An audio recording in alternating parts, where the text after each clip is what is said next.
কী ভাবছেন? আমি সুন্দর করে গুছিয়ে কথা বলতে পারি না। আমার কথার মধ্যে কোনো মধু নাই, কোনো রস নাই, আপনার অন্তরে যাচ্ছে না। আমার কথাগুলো আপনার কাছে খুব তিক্ত মনে হচ্ছে, ভালো লাগছে না তো। তিতা কথার পিছনে যে অনেক গুরুত্বপূর্ণ কথা থাকে সেটাও বুঝতেছেন না। মধু মাখিয়ে কথা বলে যে অন্তরে বিষ ঢুকিয়ে দেওয়া হয় সেটা ভালো করে বুঝতে পারছেন। কারণ যাদের অন্তরে বিষ থাকে তাদের মুখে মধু থাকে।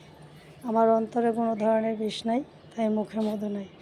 আমার তিতা কথাটা যদি আপনি সহজে বুঝতে পারেন, শেষে আপনার মঙ্গল হবে। আর যদি আমার তিতা কথাটা আপনি বুঝতে না পারেন, তাহলে আপনার বিপদ আপনি নিজেই টেনে আনবেন। কারণ কথাই আছে, আগে তিতা পাছে মিঠা। বুঝলে বুঝপাতা, না বুঝলে তেজপাতা।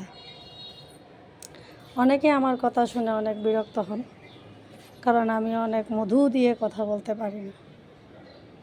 মধু দিয়ে যারা কথা বলে তারা সবার মন জয় করতে পারে, কারণ তাদের অন্তরে বিষ থাকে, মুখে মধু থাকে। কিন্তু আমি এই কাজটা করতে পারি না, তাই সবার কাছে কোনো দিন ভালো হতে পারি নাই, আর ভালো হতে চাই না। আর যারা আমার তিতা কথাটা শুনে তাদেরই ভালো হয়, যারা আমার তিতা কথাটা শুনতে ভালো লাগে না তাদেরই বিপদ আসে। সেটা বাস্তব। কথাই আছে, আগে তিতা পাছে মিঠা। আপনি আগে তিতাটা গ্রহণ করেন, পাছে মিষ্টি পাবেন। আর যদি আগে আপনি মিষ্টিটা গ্রহণ করেন, পিছনে তিতা পাবেন। ভালো থাকবেন সবাই। Tata, bye bye. কী ভাবছেন? আমি সুন্দর করে গুছিয়ে কথা বলতে পারি না। আমার কথার মধ্যে কোনো মধু নাই, কোনো রস নাই, আপনার অন্তরে যাচ্ছে না। আমার কথাগুলো আপনার কাছে খুব তিক্ত মনে হচ্ছে, ভালো লাগছে না তো। তিতা কথার পিছনে যে অনেক গুরুত্বপূর্ণ কথা থাকে সেটাও বুঝতেছেন না। মধু মাখিয়ে কথা বলে যে অন্তরে বিষ ঢুকিয়ে দেওয়া হয় সেটা ভালো করে বুঝতে পারছেন। কারণ যাদের অন্তরে বিষ থাকে তাদের মুখে মধু থাকে। আমার অন্তরে কোনো ধরনের বিষ নাই, তাই মুখে মধু নাই।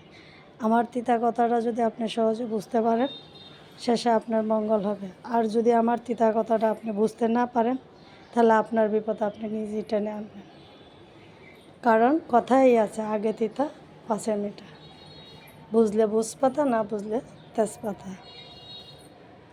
অনেকে আমার কথা শুনে অনেক বিরক্ত হন, কারণ আমি অনেক মধু দিয়ে কথা বলতে পারি না। মধু দিয়ে যারা কথা বলে তারা সবার মন জয় করতে পারে,